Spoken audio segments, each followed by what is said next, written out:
got me a little bit, but I'm going to walk like I got confidence. Come on, somebody. I said, you know what? I'm not going to let him know how close.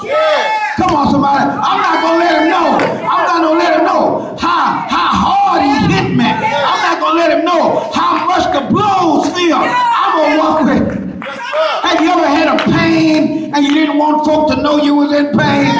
Come on, somebody. You know how you do. I mean, you heard it. That back hurt it. That leg hurt it. But you said, you know what? I'm gonna walk like ain't nothing wrong. There's something wrong. There's something wrong. I'm hurting, but I'm gonna walk like. In other words, I'm gonna be of good courage as I face one. Anybody ever gone through something? Anybody ever had trouble? I want to tell you this morning that you can be of good courage. In this psalm, the reason why I chose the New King James, although we normally preach out the NIV, the reason why I chose the New King James because it changes. Its wording was good for me this morning. 4 times. Check this out. 4 times, and I know it's in the King James. 4 times in this psalm. 4 times in this psalm, the writer David, or whoever you want to call him, but the psalmist says is David. 4 times he declared something. He made it clear to us what kind of state of mind he's in. 4 times. In verse 1, he said, I'm going to trust in the Lord. Yeah. Come on, somebody. In verse 19, he said, I'm going to trust in the Lord.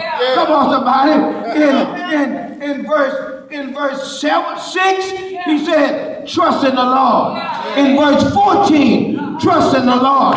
In verse 19, trust in the Lord. Well, I start thinking about that thing. Anytime the Bible repeats something more than one time, it's telling you that's something you really need to check on. That's something you really need to spend time in. And since my title is how to be of good courage, if you're going to be of good courage, first thing you got to do, as verse 1 said, you got to learn how to trust in God.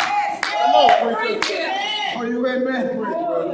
The word redeem here. And then, you know, I love the word redeem. I always give my illustration about the pawn shop, but I can't use it in this case, Brian. Come on, Rev. Can't use it in this case because the word redeem here leans heavily, Lily, towards the Hebrew definition. Come on, somebody. And in the Hebrew, the word redeem means to redeem not by payment, but by power. Oh, I wish I had somebody.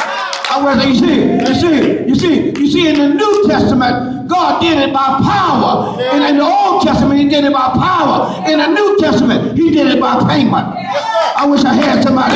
In the Old Testament, God showed up himself and took care of business. In the New Testament, he sent his only begotten son, paid the price on Calvary. But this Hebrew word, redeem, says it's all about power. And I thought about if I'm gonna be of good courage, one thing I'm gonna need to know is the power of God.